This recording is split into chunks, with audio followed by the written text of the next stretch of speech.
Co-powered by Techno. दीपक सोनकर के पास चलूंगा, BJP के पास। लेकिन एक बात कहूं, गठबंधन में राज भाई, गठबंधन के गांठें बड़ी पुरानी है इस देश की राजनीति में। गठबंधन में कौन किसको चाटता है, ये चाटा चूटी की बात ठीक नहीं। अब आप वहां कांग्रेस का गठबंधन, एक मिनट, कांग्रेस और सपा, अरे रुक जाओ भाई, एक मिनट, हाय हाय ना करो। कांग्रेस और सपा का गठबंधन है, अब इसमें कौन किसको चाट रहा है? ये तो गलत बात है ना। मैं किसी के लिए नहीं कहूंगा कि सपा कांग्रेस की चाट रहे हो, कांग्रेस सपा को चाट रहा है, ऐसा भी नहीं।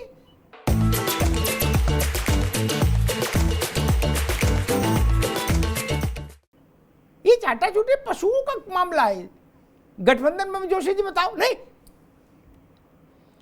अपनी अपनी विचारधारा के साथ सब लोग रहते हैं और उसी में अलायंस होता है, अलायंस होता है और टूटता है।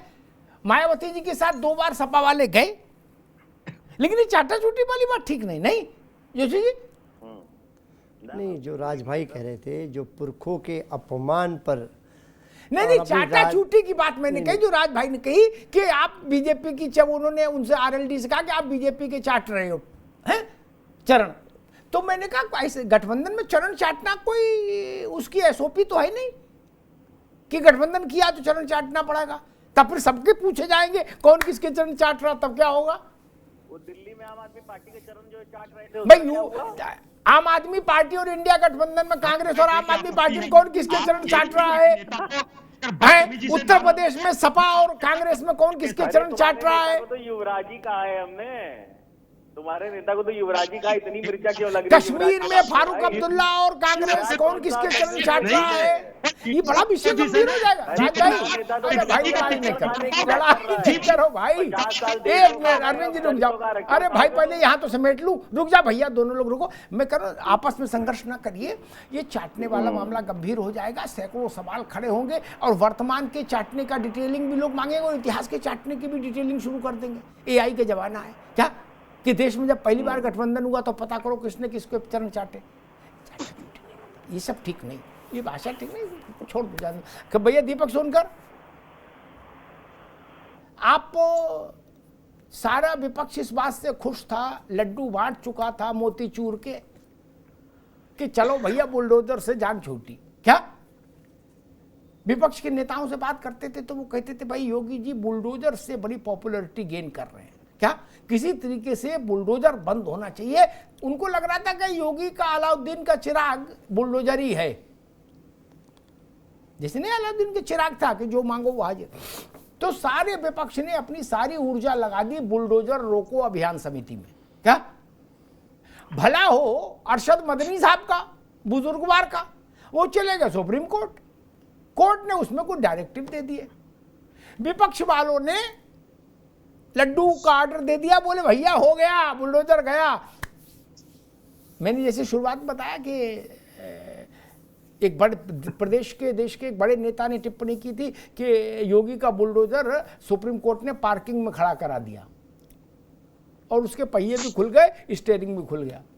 ये बुलडोजर आप फिर क्यों ले आए? आप इन लोगों को सुख से नहीं रहने देना चाहते? अब ये फिर टेंशन में रहेंगे कि पता नहीं बुलडोजर कहां कहां घूमेगा। जोशी जी कह रहे चुनाव का मामला है इसलिए बुलडोजर आ गया।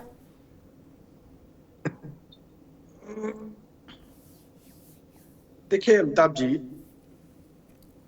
उत्तर प्रदेश के अंदर जब से उत्तर प्रदेश के सरकार में, उत्तर प्रदेश के मुख्यमंत्री योगी आदित्यनाथ जी, और जिस तरीके से चाहे वो सरकारी जमीन की बात हो, चाहे वो अवैध निर्माण की बात हो, चाहे वो किसी गरीब की जमीन को हत्या करके बड़े बड़े माफिया भूमाफिया बनने की बात हो, आज सरकार जो भी गलत निर्माण किए होंगे, जो भी अवैध निर्माण होंगे, उस पर लगातार अपनी कार्रवाई करने का काम कर रहा, और ऐसी कार्रवाई पर सरकार प्रतिबद्ध है। मैं तो ये कह रहा हूं कि सरकार आगे भी किसी प्रकार के जो भी अवैध निर्माण होंगे, जो भी गैर संपत्ति कब्जाने का काम किया होगा, उस पर भी कार्रवाई होगी। अब चाहे मुंगेरी लाल के हसीन सपने कोई भी देख ले कि पार्किंग में चला गया कि कहां चला गया, सरकार अपनी कार्रवाई करेगी और आगे भी करेगी और लगातार करती है। और कहीं भी किसी भी उत्तर प्रदेश के अंदर जब भी कोई भी ध्वस्तीकरण हुआ है, जब भी कोई निर्माण टूटा है, तो तो निश्चित तौर पर वो अवैध निर्माण के तहत टूटा। और अवैध निर्माण आज भी जो लोगों ने, और समाजवादी पार्टी को दर्द किस बात का है, मैं तो इस बात में चर्चा में सुन रहा था, भाई समाजवादी पार्टी को दर्द इस बात का है कि हमेशा से उनके लोगों ने ही उन गरीबों की, दलितों की जमीनों को खजाने का काम किया, सरकार की जमीनों को हथियाने का काम किया।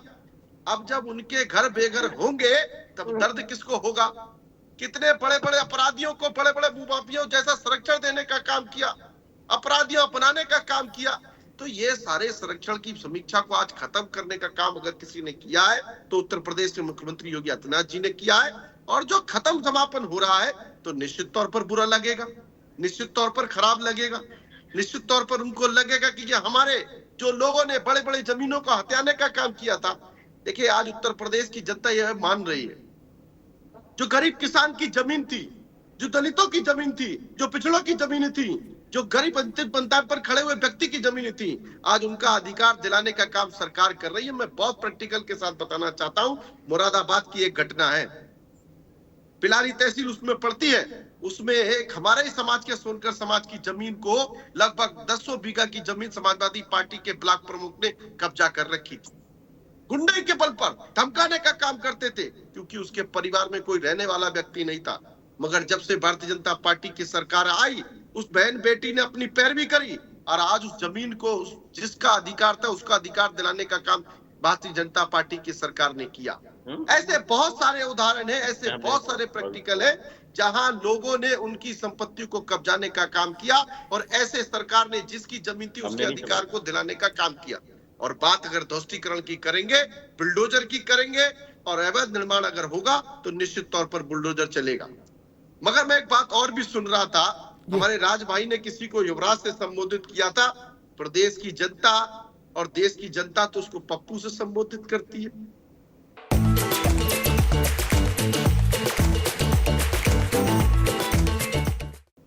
तो ये जो आप युवराज की बात पर चिढ़ गए, ये मुझे ठीक नहीं लगा। राज भाई इतने उत्साहित होकर के चर्चा में शामिल होने, इतनी अच्छी चर्चा हो रही है और ये अमिताभ जी इनकी कोई विषय नहीं है। हमेशा से ये लोकतंत्र पर सवाल खड़ा कर देंगे, संविधान पर सवाल खड़ा कर देंगे। ये तो अपने प्रैक्टिकल पर है। अगर बैराज वाली बात पर चर्चा कर रहे हैं, बैराज की इस ध्वस्तीकरण पर चर्चा कर रहे हैं, तो वो न्यायालय के मनोहर कहानियां तो बंद हो गई और उसी बात न्यायालय नहीं छपती। वही तो कह रहा हूँ, ये मनोहर कहानियां तो सुना रहे, गया जमाना। आप सिर्फ इतना बताओ, मैं एक बात कहना चाहता हूँ। अरे राज भाई आएंगे आपके बाद, फिर अरविंद जी के बाद आएंगे, विनोद सुंदर कंप्लीट करें जी। ये मंचों पर खड़े हुए पप्पू भाई सुनाते थे क्या कि इधर से आलू निकलेगा और उधर से सोना निकलेगा? ये कहानियां कौन सुनाता था? पप्पू तो आप भी होंगे, आपके यहाँ पप्पू है कोई? अरे आपके यहाँ पप्पू है कोई? दुआएं मांगते होंगे पप्पू को, दुआएं मांगते होंगे कि पप्पू तो नहीं है।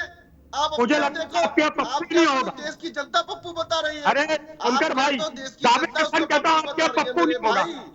जाओ दावे के संग कहता हूँ मेरे भाई। अरे जाओ, कह दिया, लो कह दिया, जाओ बोलो, लुक एट मी, मेरी आंख में देख के बोलो। अरे कुछ नहीं है, तुम्हारी आंखों में कोई नशीला पदार्थ है क्या? तुम्हारी आंखों में देख के आपके यहाँ सोनकर भाई अगर आंखों में देख के बोल रही है, देश की जनता आंखों में देख के बोल रही है, देश की जनता ने आंखों में देख करके बोला है। जिस देश की जनता को पूरा करने का काम करा जाता था, 70 वर्षों तक उसको लूटने का काम किया गया, 2 वर्ष तक जनता को उसकी मूलभूत सुविधाओं से दूर रखने का काम किया गया। हमेशा से अजीब चुटकुले सुना करके, और चुटकुले कोई एक भाई नहीं सुनाता था, पूरा परिवार सुनाता था। अरे घर में पप्पू है, पहले बताओ। चुटकुले सुनाता था, पूरा परिवार कहानियां सुनाता था। गरीबी मुक्त कर देंगे, गरीबी हटा देंगे, क्या करें? गरीबों को ही हटा दिया, गरीबों को ही आपके नेता के हैं पप्पू, कर दिया। हमारे घर में पप्पू होना जिगर चाहिए। आप ठीक है, दोनों मित्रों को रोकूंगा भाई, रुकना रुको भाई। दीपक आप भी रुकिए, राज भाई आप भी रुकिए, मैं अरविंद जी के पास। भाई देखो, पप्पू न झगड़ा करो। राज भाई कह रहे हैं, यानी कांग्रेस कह रही है पप्पू होने के लिए जिगर चाहिए, ठीक है, उनकी बात मान लो। आज हमारे जिनके मोहल्ले टोले में लड़कों का नाम पप्पू है, वो उससे काय को पंगा ले रहे हो? इसलिए पप्पू पप्पू चक्कर में ना पड़ो। भारत में तमाम, मेरे ख्याल से पप्पू निकनेम में बहुत पॉपुलर नाम रहा भारत में।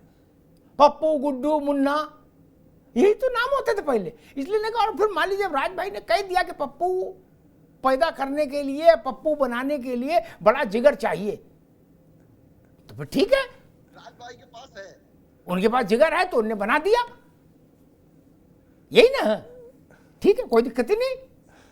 ठीक, अरविंद जी कुछ कहना चाह रहे थे? जी अमिताभ जी, मैं बहुत शॉर्ट में 5-6 लाइन में अपनी बात खत्म जी, करूंगा। नहीं, आज 10 लाइन राज में कहो शर्मा- महाराज जी। जी बहुत बहुत धन्यवाद। आज राज शर्मा जी को पहली बार देखा उत्तेजित होते हुए, नहीं तो बहुत शांति से सुनते हैं। और मेरा तो आग्रह है कि सबको सुना जाए और अपने अपने समय में बोला जाए। जैसे भुवन भास्कर जी और हम हैं, कभी हम एक दूसरे को नहीं काटते। देखिए, 2-3 शब्दों का प्रयोग राज जी ने किया। एक तो दलाली का प्रयोग उन्होंने किया, दूसरा बदतमीज बोला और चाटने वाली बात बोला। मुझे लगता है इन तीनों से बचना चाहिए। राज भाई, ये जो बदतमीजी की बात है ना, ये डिबेट में किसी को बदतमीज कहना ठीक नहीं है, और इसको रोकना हो तो अपने गिरेबान में झांकना चाहिए, स्वयं को शिष्ट बनना चाहिए। मैं आपको बताता हूँ, राष्ट्रीय लोक दल में बदतमीजी का आरोप किसी को नहीं लगा है। आपके राहुल गांधी जी को गुजरात के कोर्ट ने घोषित रूप से बदतमीज घोषित किया है और उनको सजा याफ्ता मुजरिम माना है, जिस पर सुप्रीम कोर्ट ने केवल रोक लगाई है। तो आप सलाह दे सकें तो आदरणीय राहुल गांधी जी को दीजिए कि वो शिष्टता के साथ व्यवहार करें, अपने गिरेबान में जाके अपना चेहरा देखिए, नंबर 1। दूसरा, दलाली की आप बात कर रहे थे। चौधरी चरण सिंह से लेकर और जयंत चौधरी तक मैं दावे के साथ कहता हूं, चौधरी खानदान पे दलाली का आरोप नहीं लगा। और दलाली कौन किया है कौन नहीं किया है, देश की अदालतें तय करती हैं। लेकिन जब रक्षा सौदों का दलाल क्वाट्रोची, मैं जिम्मेदारी के साथ कहता हूं, उसकी पहुंच सोनिया गांधी के किचन तक होती थी, तो इस देश में सोनिया गांधी के पर दलाली का आरोप लगा था और कोर्ट में मामला चला। कोर्ट का निर्णय सर्वमान्य होता है। इसलिए किसी को कुछ बोलिए तो बोलने के पहले जरा सोच लीजिए। अब मैं हमारे समाजवादी पार्टी के जो मित्र हैं भुवन भास्कर जोशी, उनसे 2 शब्द कहना चाहूंगा। देखिए, भुवन जी को तो मैं अपना मानता हूँ, क्योंकि समाजवादी के लोग चाहे जितनी भी पुरातन की निंदा करें, सनातन की निंदा करें, लेकिन उस खेमे में यदि सीना ठोक के और खूंटा गाड़ के कोई रहने वाला है तो प्रोफेसर भुवन भास्कर जोशी जी हैं। आज देखिए, गमछा भी इन्होंने जो डाला है वो लाल कम और भगवा ज्यादा है, और टीका भी जोरदार लगा है कि चाहे बाबा तुलसी को गाली दे लो, लेकिन या सनातन को दो, लेकिन मैं पुरातन मूल्यों का पालन करूंगा और पुरातन का बात करूंगा। मैं किसी से डरता नहीं हूं। भुवन भास्कर जोशी जी, मैं आपका अभिनंदन करता हूं। एक लाइन और बोल के मैं अपनी बात खत्म करूंगा। सार्वजनिक जगहों पे जो घर होते हैं ना, वो गरीबों के ही होते हैं, लेकिन गरीबों के हम हित रक्षक तब नहीं कहलाएंगे कि उनको प्रोत्साहित करें कि सार्वजनिक जगह पे घर बनाओ और कब्जा करो। एक और तरीका होता है जिसको नरेंद्र मोदी सरकार ने किया है। 10 वर्षों में 4 करोड़ घर बनाए हैं और सरकार ने वादा किया है कि 3.5 करोड़ और बनाएंगे, जिसमें से 50 लाख घर उत्तर प्रदेश में बने हैं। तो 4 और 3.5, यदि 7.5 पकड़े और एक घर में पति पत्नी 2 बच्चे और माँ बाप में से किसी एक को पकड़े, तो 37.5 करोड़ लोगों के सर पे छत देने की बात होती है। विपक्ष को ये चाहिए था कि मोदी जी से कहता कि 7.5 करोड़ पर्याप्त नहीं है मोदी जी, 10 करोड़ बनना चाहिए, और हम भी इस काम में कंधा से कंधा मिला के खड़े होंगे। तो ये बात समझ में आती है। आप किसी के लिए कुछ करते नहीं हो, अवैध कहीं घर है वहां कार्रवाई न हो और वहां पे धरना देना वोट पाने के लिए और हितरक्षक बनने की कोशिश करते हैं, ये मुझे लगता है उचित नहीं। Co-powered by Techno.